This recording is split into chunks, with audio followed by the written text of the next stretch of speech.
Assalamualaikum warahmatullahi wabarakatuh. Selamat sore Medan. Kembali lagi dengan aku Molizatul Ufa alias Selena Gomez. Terbalik aliasnya kan? Aku Tazli alias Johnny Firsa Besari. Johnny Depp. Maunya Johnny Depp. Padahal mirip Firsa Besari loh guys. Kalau waktu dulu tuh rambutnya tuh digerai-gerai kayak Firsa Besari. Serius, aku tuh jumpa Bang Tazli pertama kali tuh, ih bang mirip kali bang sama Firsa Besari. Apalagi pada saat itu aku tuh fansnya Firsa Besari. BTW operator itu di bawahnya masih salah flyernya ya. Operator kita sangat sibuk hari ini, jadi dia kurang fokus maybe. Oke Tribuners, seperti biasanya nih tiga berita akan kita bacakan untuk hari ini. Tuh kan, sigap kan, langsung berubah deh. Jadi kita bakal membacakan 3 berita. Yang pertama, langsung aja ya bang, tanpa babi bu bebo. Jadi ini seorang warga desa Marbun, Banjarnahor, Hasiholan, Banjarnahor berusia 74 tahun mengutarakan seputar lokasi yang disebut-sebut sebagai Piramid Toba. Kalau mungkin Tribuners ingat kita 1 minggu yang lalu, satu minggu yang lalu itu di hari Senin juga ya, yang kita berdua host kondang ini bawain, kita juga udah ngebahas tentang Piramid Toba, tapi belum diketahui lokasinya di mana. Bahkan Bupati Toba juga masih mencari tahu tentang lokasinya. Nah ternyata Tribuners sudah ditemukan nih lokasi yang disebut-sebut sebagai Piramid Toba. Jadi ini lokasinya viral ya jatuhnya ya. Lucunya masyarakat setempat itu menyebutnya itu letter A. Ya. Karena dia bentuknya katanya A gitu.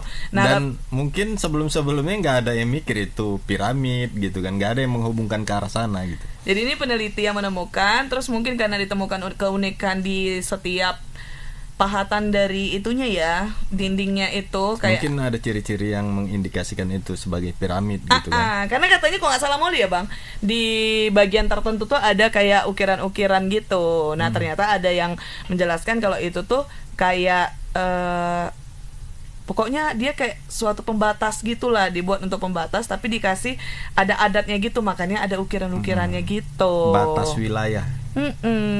Kalau memang benar nih udah sejarahnya punya lama ya kan, bisa peneliti udah mengetahui berapa lama nih bangunannya sudah dibangun, itu bisa menjadi daya tarik tersendiri bagi Toba ya kan bang.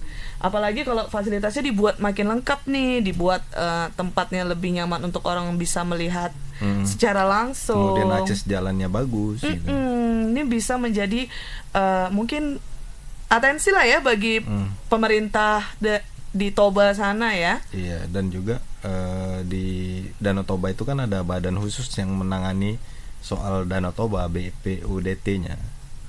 Jadi mungkin bisa nanti berkoordinasi bagaimana ya kan.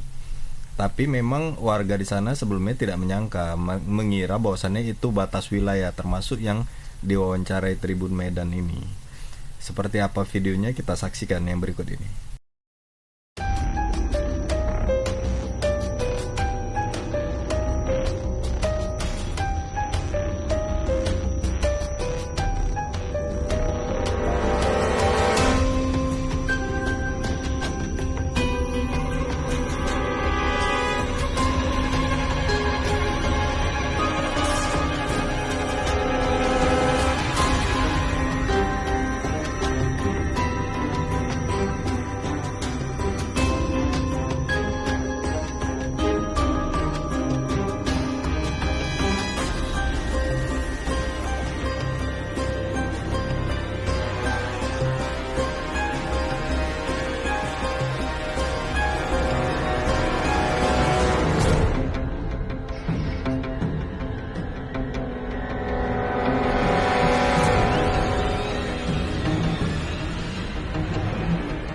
Ceritakan Piramid Toba yang Bapak kenal tadi itu, kalau di kampung ini apa namanya itu?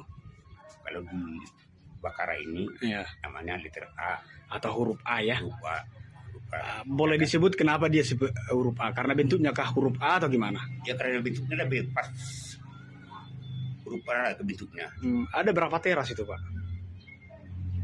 Kalau yang besar 2, ada di tengahnya lagi yang kecil. 3 lagi. Kalau itu dulu tempatnya tempat perkampungan kah atau gimana? Boleh Bapak ceritakan? Kurasa memang pernah orang situ, tapi entah siapa, nggak kenalnya, nggak ada cerita. Si Anu yang tinggal duluan di sini, nggak pernah. Tapi yang usaha ya ada sampai sekarang. Artinya mengusahai dalam arti membuat lahan pertanian ya? Pertanian lah. Jenis pertanian, nanam bawang ya? Nanam bawang, apa ubinya itu. Ubi juga. Tapi kalau Opung sendiri sudah generasi keempat di situ ya? Iya. Di bawah itu yang kemudian dibuat rumahnya ya? Di bawah letter A itu. Tapi dulunya orang Opung sendiri atau keturunan di atas itu pernah tinggal di sana lalu kemudian kalian di bawah atau gimana Pung? Kalau kami kurasa nggak pernah di situ. Ada di Pergubuan namanya, di bawah lagi. Di bawah lagi ya. Di bawah lagi yang baru masuk itu. Kalau kita mau naik ke letter A, ada sebelah kiri rumah. Kampung. Rumah pertama itu rumah kita. Rumah kampung kita itu dulu. Ya, itu kalau tapi masih belum terlihat jelas sekali sih menurut Oli ya. Karena kan piramid semak-semak sebelumnya. Kalau memang betul nih ya kan, itu kan bisa jadi kalau Molly nih ya, alah nanti rupanya tanahnya kebetulan bentuknya kayak gitu, bisa jadi kan pemikiran manusia seperti itu ya. Mungkin peneliti bisa lah sigap memberikan bukti nih kalau itu memang sebuah peninggalan sejarah. Karena dari bentuknya sebenarnya unik, cuman orang pasti ala itu palingan tak sengajanya dia berbentuk seperti itu. Ya oke, kita ada reporter nih yang bakal kita ulas untuk Piramid Toba ini. Ada Bang Maurits. Halo Bang Maurits. Bang Maurits belum ada suaranya Bang. Halo? Belum kedengaran Bang suaranya Bang Maurits. Atau mute. di sini? Mute atau di sini suaranya speakernya? Memang nggak ada suaranya Bang. Ada suara. Ada pakai headset, mungkin boleh dibuka dulu headsetnya Bang atau apa? Belum ada terdengar suaranya ya. Baik, kita sambil menunggu nih Bang Maurits untuk membenarkan audionya ya. Jadi ini yang katanya Piramid Toba ini ditemukannya itu di daerah Bakara ya? Ya. Jadi soal pembentukan Piramid Toba yang kerap disebut masyarakat sebagai letter A itu merupakan sebuah proses yang disebut Sitorbandolog. Batas wilayah itu. Wilayah itu tadi. Jadi pada masyarakat sekitar, pembuatan batas antar desa bisa dilakukan dengan adanya Sitorbandolog. Cacing yang disertai dengan mantra atau doa dilepaskan ke tanah sekaligus membawa air yang relatif besar dapat menghancurkan lokasi sehingga berbentuk parit. Kayak gitu. Tapi kok batas wilayah ngeri kali, gede kali gitu ya, dan juga ini seperti di bukit ya dibuat. Di atas kali gitu. Batas wilayah untuk apa ini? Jadi ini dicontohkan ini kayak perbatasan antara kawasan Tipang dengan Bakara. Ada nggak maunya di-compare ya batas wilayah yang lain sebesar apa gitu ya, yang namanya Sitorbandolog itu. Jadi ini memang belum pasti dan jelas apakah itu memang sebuah prasasti kah? Prasasti nggak sih maksud? Bisa jadi kalau dia kecil kan. Masalah ini gede ya. Berarti apakah memang dia peninggalan sejarah kah gitu atau tidak, atau memang hanya kebetulan gitu. Berapa lama sudah usianya masih belum ada yang tahu. Apalagi tapi tadi dibilang generasi keempat. Iya. Dan pada saat wawancara tuh Bang. Kalau peradaban suku Batak kan memang jauh-jauh sebelum apa ya? Kehidupan di sini juga ada peradaban suku Batak di sana ya, nggak tahu juga di sekitar abad berapa gitu. Jadi kalau misalnya nih Bapak itu tadi juga bilang kan yang diwawancarai, bilang menjadi pusat penelitian di kemudian hari untuk memastikan apakah lokasi tersebut layak disebut sebagai piramid atau tidak. Ia senang, bahkan ia juga merelakan lahannya itu untuk sebagai wadah penelitian. Sampai serela itu ya masyarakatnya. Itu syukurnya masyarakatnya itu melek dengan hal-hal kayak gitu. Kita mengapresiasi ya karena mereka itu terima dengan senang hati lahannya dimanfaatkan untuk lokasi penelitian. Jadi Bang, ini kan kalau kita lihat ya di daerah itu tuh kayak waktu di zoom out gitu, betul-betul pinggirannya tuh nggak ada penduduk gitu ya, kayak di tengah atas bukit gitu ya. Ternyata kawasan tersebut tuh kurang mendapat sentuhan masyarakat sekitar karena ketersediaan lahan di Lembah Bakara yang diperkirakan akibat surutnya air Danau Toba. Jadi kemungkinan untuk gersang ya, nggak ada air ya. Jadi kemungkinan untuk kehidupan susah. Bertani pun nggak cocok gitu. Oke, ini reporter kita udah bisa tersambung belum ya? Moritz? Belum juga nih. Halo Bang Moritz, ya belum ada suaranya Bang.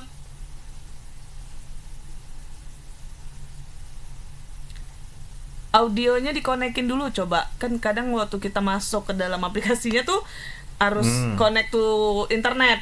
Kan ada tuh. Mana tahu itunya belum kepencet. Ini memang kadang terkendalanya ini nih kalau masalah teknis kayak gini ya. Iya, mungkin HP baru ya. Oh. Soalnya kemarin ganti nomor juga kan. Oh iya, bisa jadi cuy. Keren banget Bang Moritz. Pantas tadi mukanya lebih kelihatan jelas gitu. Loh, selama ini nggak jelas wajahnya.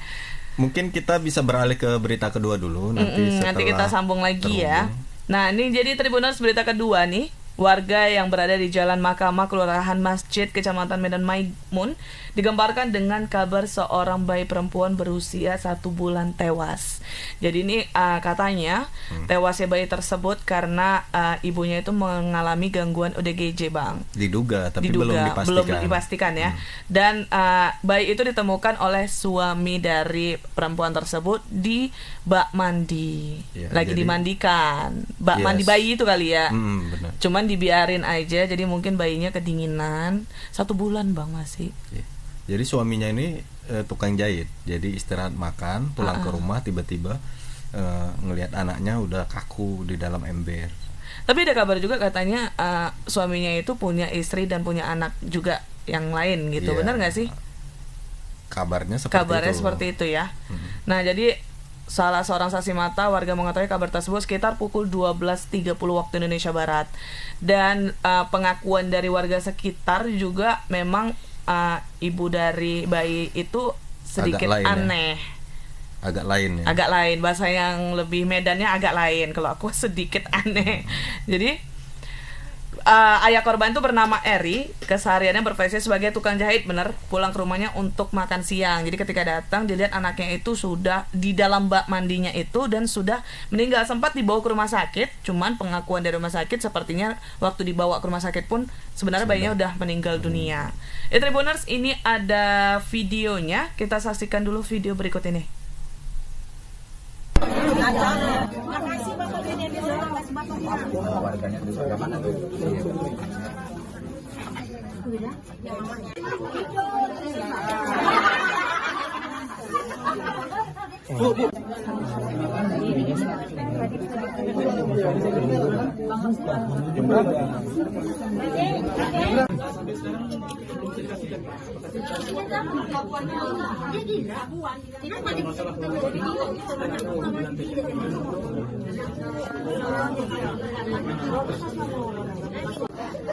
Jam berapa itu? Sekitar setengah satu gitu lah. Jam setengah satu.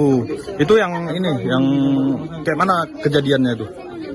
Katanya anaknya dimandiinnya gitu, dimandiinnya ditanya di baskom mandi bayi, tapi diletaknya aja gitu. Habis itu dia nggak tahu ditulupnya tempat, tapi diletak di baskom. Habis itu dia aktivitas yang lain gitu, ngerjain rumah. Anaknya ditinggal di baskom gitu. Laki-laki yang pulang. Ya, sampai lakinya pulang. Berarti yang tahu suaminya yang tahu. Oh, yang tahu suaminya. Pulang makan siang. Ditengok anaknya udah nggak bernyawa. Iya lagi nggak gerak kan, udah nggak gerak, tapi sempat dibawa ke rumah sakit. Sempat dibawa. Udah nggak bernyawa lagi lah. Sempat dibawa. Rumah sakit Marta Priska. Itu ibunya kesehariannya gimana?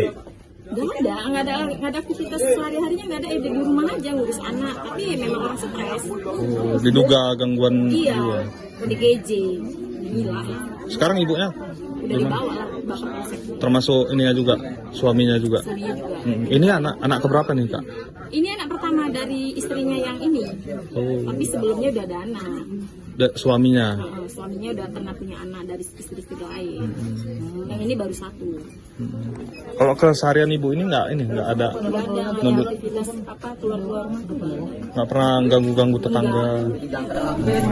Kalau ini Nah itu ya pengakuan dari tetangga korban yang juga tinggal di sekitar rumah dari pelaku sekaligus korban.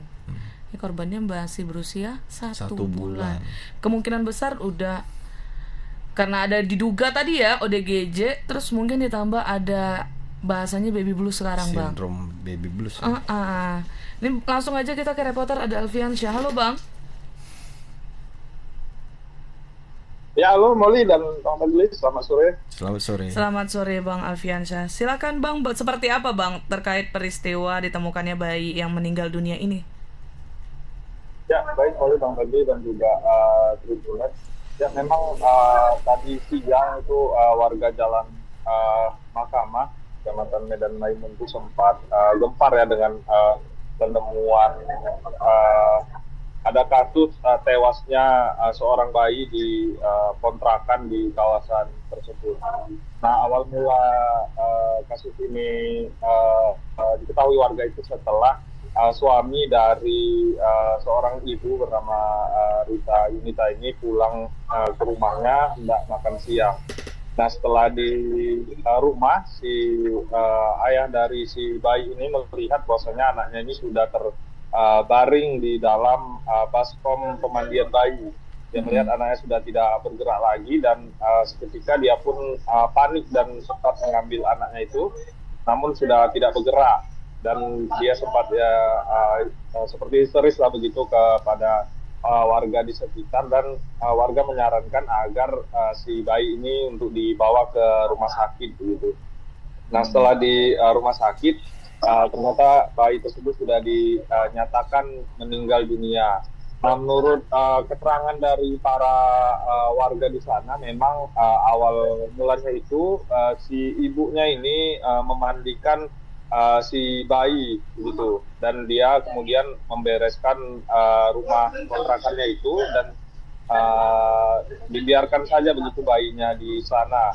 Nah, warga sempat menanyakan itu kepada si ibunya ini, kenapa anaknya itu dibiarkan saja di dalam baskom itu. Nah, si ibunya ini menjawab bahwasanya si anaknya itu lagi berenang begitu, berenang di dalam baskom karena kepanasan. Nah, dia tidak menyadari bahwasanya hal tersebut membuat bayinya itu meninggal dunia. Nah, setelah kejadian memang si ibu ini sempat histeris dan mencoba lari begitu ke pinggir jalan sambil berguling-guling juga. Namun warga seketika mengamankan dia dan membawa kembali dia ke rumah dan menguncinya dari luar begitu sampai petugas polisi datang. Nah, memang keseharian ibu ini menurut beberapa warga tadi yang kita tanyai di sana itu memang seperti ada kelainan dan diduga mengalami ODGJ begitu. Dia ini sering memarah-marahi bayinya, dan juga kemarin sebelum kejadian juga dia sempat memotong rambutnya sendiri ya, menggunting rambutnya sendiri, dan itu disaksikan oleh warga di sekitar, sehingga warga menduga memang si ibu ini mengalami diduga ODGJ lah begitu. Nah, dia baru tinggal di kawasan tersebut sekitar 3 bulan. Menurut informasi dari warga, dia aslinya warga Belawan gitu. Oke, Bang, jadi ini orang tua dari korban sendiri apakah diperiksa oleh pihak kepolisian atau seperti apa, Bang Alfiansyah? Ya, memang usai dari kejadian itu tak lama polisi datang dan langsung mengamankan si ibu dan juga suaminya ini. Nah, keduanya ini langsung dibawa ke Polrestabes Medan unit PPA, dan sampai saat ini masih dilakukan pemeriksaan oleh petugas begitu untuk mengetahui penyebab pasti dan juga apa latar belakang si ibu ini, apakah memang mengalami gangguan jiwa atau bagaimana, itu masih dilakukan pemeriksaan oleh kepolisian gitu. Alfiansyah, di lokasi kejadian ada nggak dijumpain pihak keluarga dari ibu bayi gitu atau sang istrinya ini? Ya, sampai tadi ya sekitar sejam yang lalu itu saya di sana itu tidak tampak ada seorang ataupun keluarga dari istri ataupun suami dari si bayi ini berada di sana, karena memang dia itu bukan asli warga sana, hanya mengontrak di kawasan tersebut. Nah, itu baru berjalan sekitar 3 bulan lah dia tinggal di sana, Bang. Oh. Baru 3 bulan juga ya. Sebelumnya di mana tadi, Bang? Belawan, warga Belawan ya? Ya, informasinya dia tinggal di Belawan, informasi dari warga, Bang. Oke. Berarti saat ini masih dalam pemeriksaan ya, seperti apa? Jadi ada kemungkinan nggak sih Bang mereka bakal ditahan sang ibunya lah lebih tepatnya? Ya, belum tahu juga ya kita bagaimana nanti proses di penyidikan pihak kepolisian itu bagaimana. Nantinya kan pastinya polisi juga gelar perkara yang untuk menentukan apakah menurutnya yang akan pidana sebagai dan apakah memang betul dia gangguan jiwa. Nanti kita tunggu saja keterangan resmi dari pihak kepolisian. Oke, Bang Alfiansyah, satu lagi. Ini kan tadi ada keterangan kalau suaminya ini memiliki 2 istri ya. Itu apakah berarti suami dari istrinya ini jarang pulang ke rumah? Abang ada cari informasi tentang itu nggak sih, Bang? Ya, memang menurut keterangan dari warga itu istrinya itu bukan hanya 2 ya, namun ada 5 menurut pengakuan warga. Dan memang suaminya ini katanya jarang tidur di rumah begitu, dia hanya pulang sesekali, itu pun kalau di siang hari begitu. Begitu Mali. Oh 5 ya, bukan cuma 2. Oke, baik, kalau gitu kita tunggu Bang Alfiansyah ya terkait hasil pemeriksaan di unit PPA itu ya oleh orang tua korban ini. Terima kasih Bang Alfiansyah atas informasinya. Selamat beraktivitas kembali. Selamat sore Alfiansyah. Ya. Selamat sore Bang Fadli dan Moli. Kenapa sampai gugup Moli? Kaki aku 5. Kayak mana nggak stres ya? Iya. Bang, ini kita mungkin bisa coba ke reporter yang berita pertama tadi ya, Bang Moritz ya, terkait Piramid Toba. Bang Moritz. Ya, selamat sore. Alhamdulillahirabbil alamin. Bisa, Bang. Udah berusaha kali ya, Bang nih ya. Kesana kemari Bang mencari suara Abang nggak? Bang, ini kan terkait tadi aku mungkin bisa sedikit rewind ya terkait berita kita yang ditemukannya Piramid Toba nih. Nah, tapi masih belum pasti juga karena masih belum ada penelitian terkait Piramid Toba ini. Seperti apa itu Bang Moritz? Bisa dijelaskan Bang? Silakan.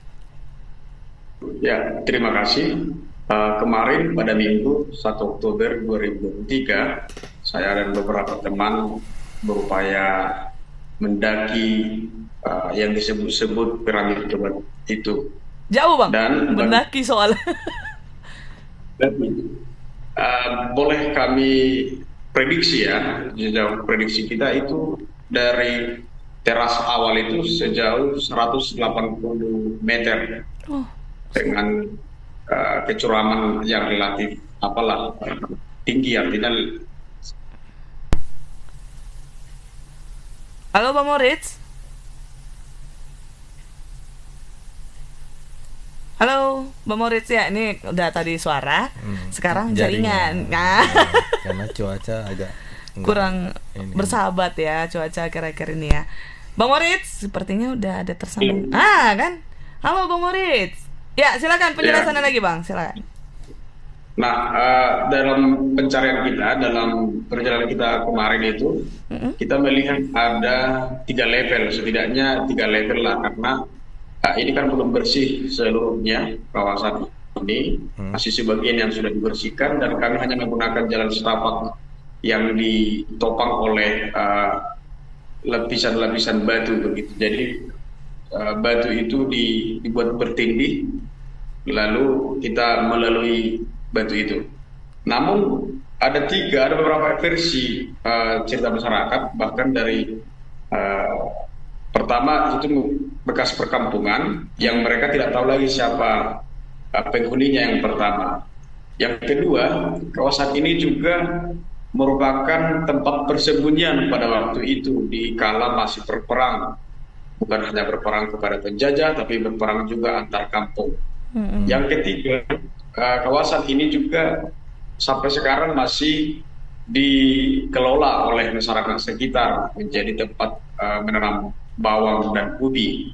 Nah, 3 versi ini membuat mereka juga tidak terlalu memberikan perhatian khusus kepada kawasan ini, bukan seperti peneliti yang disebut dari BRIN itu ya. Jadi mungkin mereka secara tidak sadar bahwa itu sebuah kekayaan, atau juga mereka memang benar-benar tidak menyatakan itu sebagai sesuatu yang istimewa. Ini juga menjadi pertanyaan bagi kita. Karena literatur tentang itu tidak ada muncul di masyarakat. Semisalkan, misalnya Gua Sisingamangaraja di kawasan itu selalu secara turun-temurun itu pasti diceritakan begitu. Karena itu menjadi sesuatu yang amat penting dalam perjalanan sejarah. Namun tempat ini hanya diceritakan sebagai tempat persembunyian dan juga tempat pemantauan musuh manakala datang. Karena pada waktu itu kawasan tersebut 50 meter di atas permukaan Danau Toba sekarang itu masih kawasan Danau Toba. Artinya kaki bukit itu adalah dasar dari Danau Toba. Jadi bisa kita bayangkan bahwa itu menjadi daerah yang paling dekat dengan Danau Toba, seperti sekarang lagi. Dan itu yang membuat Lembah Bakara menjadi ada setelah adanya surutnya air Danau Toba sekitar 50 meter bahkan lebih lagi. Nah, artinya kita harus membuat berpikir juga sesuai dengan konteks masyarakat pada waktu itu. Jadi baik peperangan yang dulu antar kampung dan juga peperangan dengan penjajah itu juga membuat mereka harus mengambil satu tempat yang di mana tempat itu bisa memandang secara luas Lembah Bakara itu atau permukaan Danau Toba pada waktu itu. Bang, ini kan abang ada datang Halo, Bang Moritz. Ya. Abang ada datang langsung ke lokasi nggak, Bang, pada saat itu, Bang?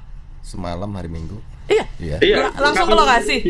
Abang ada nemuin kayak itu kan kalau misalnya dilihat dari video kayak cuman tanah yang kayak nggak sengaja tersusun gitu. Ada nggak sih kayak batu-batuan atau kayak ukiran-ukiran yang aneh yang Abang bisa temuin? Dijadikan informasi gitu.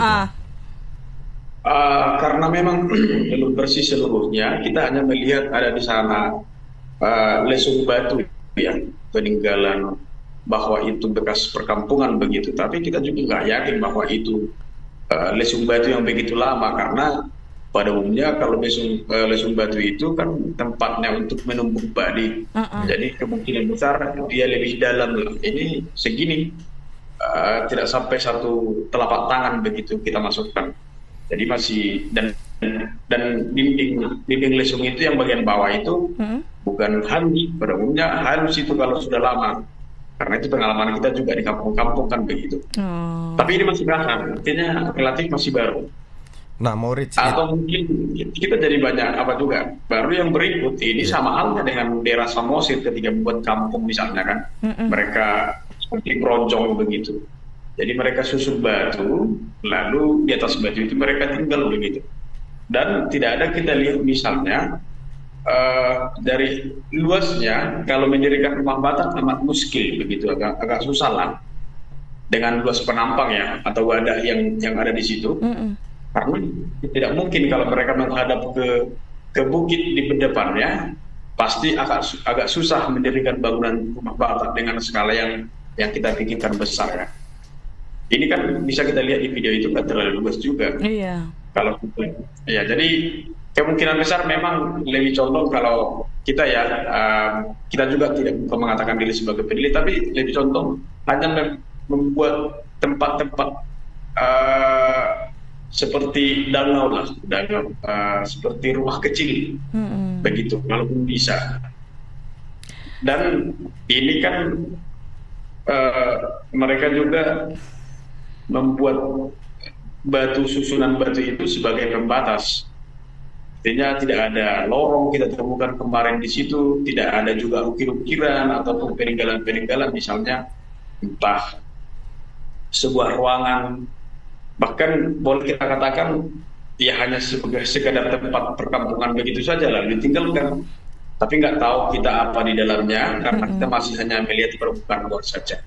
Moga-moga ya ini bisa menjadi cerita baru bagi masyarakat sekitar, karena saya pikir ya masyarakat Bakara itu adalah orang yang kelihatan masih ingat betul dengan sejarah, karena Sisingamangaraja pertama sampai 11 dan 12 itu mereka yang punya. Oke, Bang Moritz, ada yang mau tanya, Bang? Sampai lupa.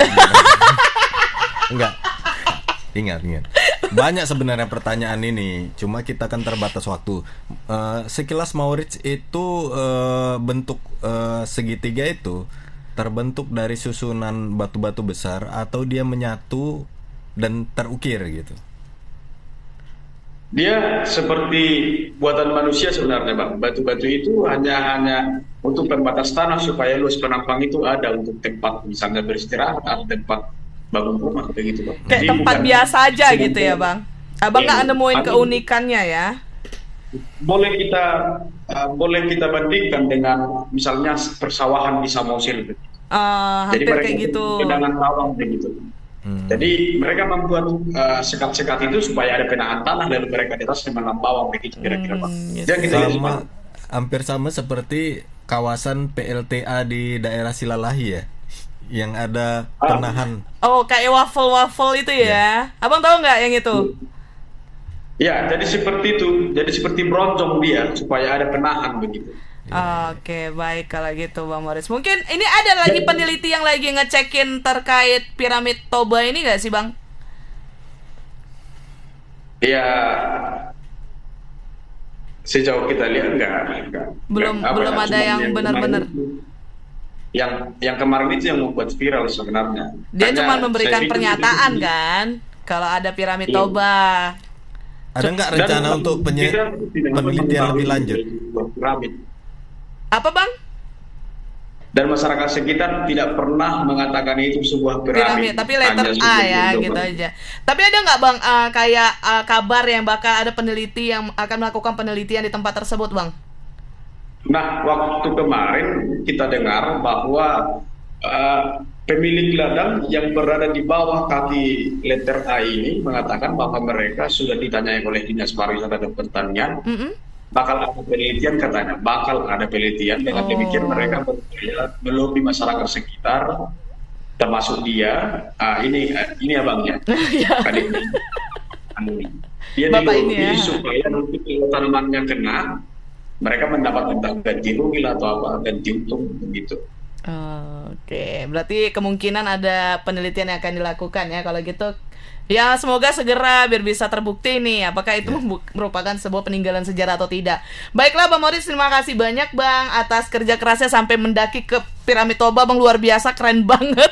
Kalau gitu Bang, selamat beraktivitas kembali. Selamat sore. Selamat sore Maurits. Selamat sore Bang Tajili, selamat sore Kak Muli, selamat sore Tribuners.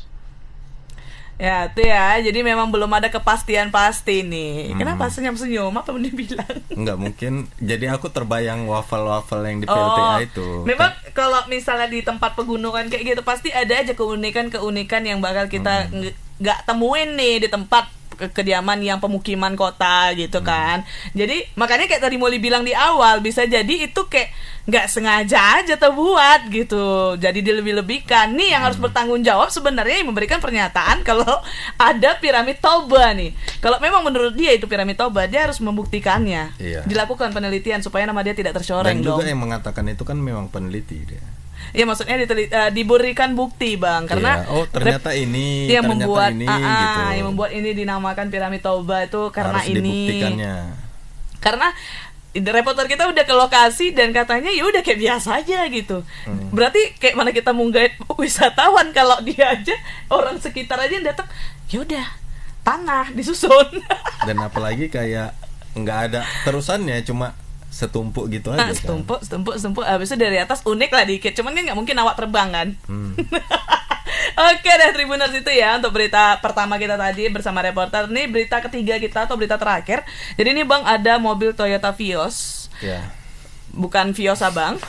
Bernomor seri B1340EEN terbakar hebat di stasiun pengisian bahan bakar umum Jalan Madong Lubis, Kelurahan Mutiara, Kecamatan Kisaran Timur, Kabupaten Asahan.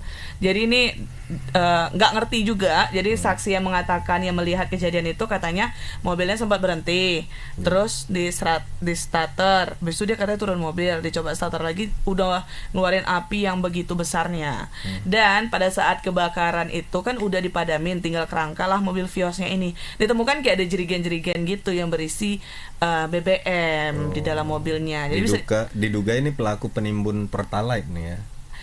bukan bisa jadi Bang, kita kan tidak boleh berprasangka Kan buruk. diduga tadi. Iya, maksudnya mungkin bukan timbun patrolnya tapi dia stok punya dia. Timbun juga Nggak itu boleh. namanya. Udah mau aku bagusi kau nggak bisa juga rupanya. Ya udahlah. Untungnya alhamdulillah tidak ada korban atas peristiwa ini. Ini ada videonya Tribuners, kita saksikan dulu. Ada minyak. Mana yang nggak nyampe? Sudah telepon.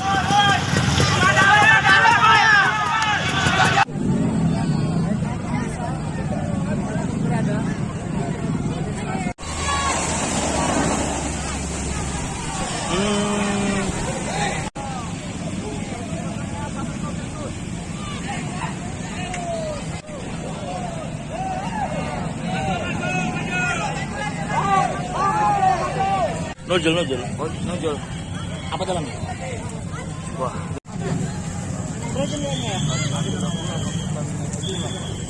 Dia pas starter bang, dia mau ngisi angin baru nggak sampai, nggak jadi. Coba trek dia turun di depan lagi meledak.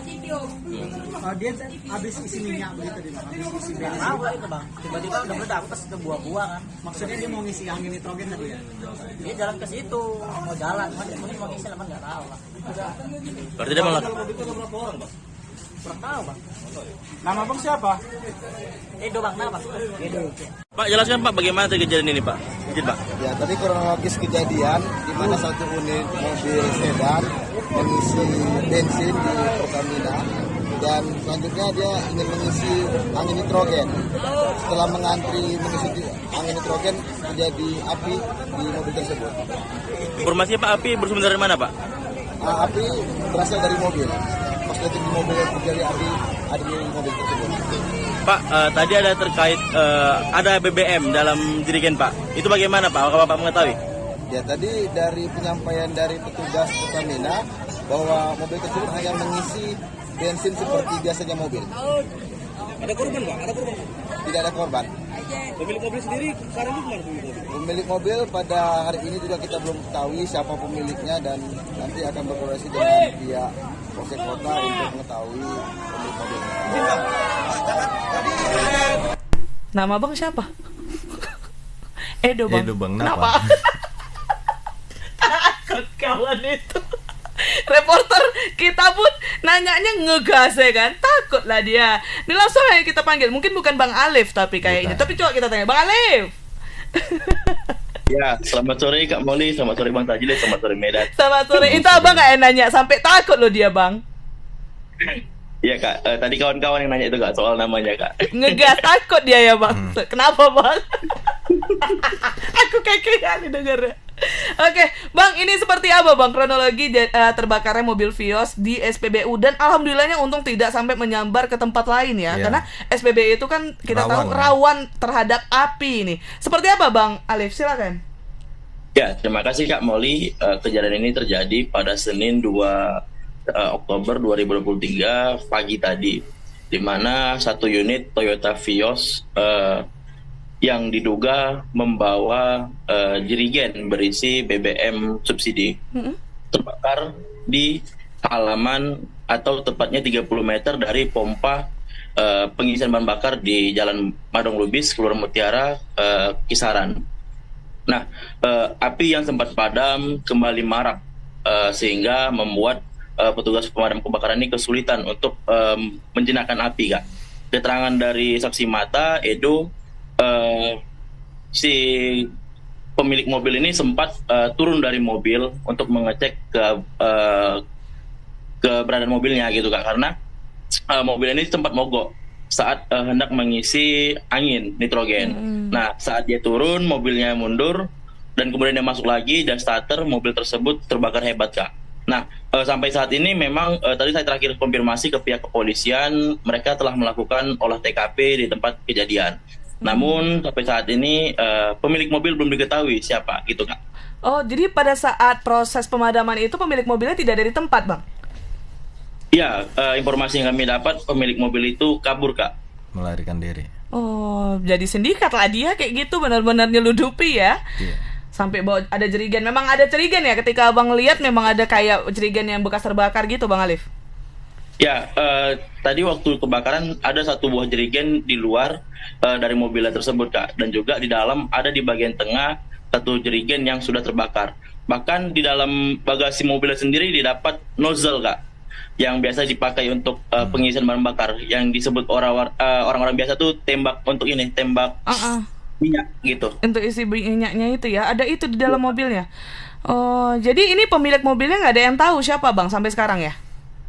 Ya, sampai saat ini memang belum diketahui pemilik mobilnya, Kak. Namun tadi polisi mengimbau agar pemilik mobil menyerahkan diri lah ke polisi untuk diminta keterangan untuk saat ini. Memang polisi belum bisa memastikan secara pasti bahwasanya mobil ini apakah benar-benar membawa Pertalite atau juga BBM subsidi untuk dikonsumsi untuk industri, ataupun dia mendapatkan voucher dari pemerintah gitu.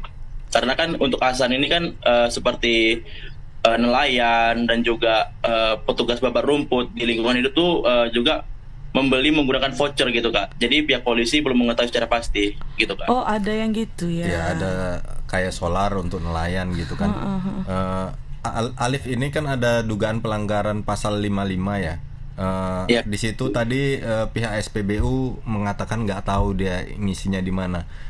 Polisi sudah memeriksa dari petugas SPBU ataupun CCTV untuk membuktikan itu mereka ada beli minyak di situ atau enggak. Soalnya kayak klise aja ngisi angin, tapi di situ SPBU dan ada jerigen dan BBM gitu juga.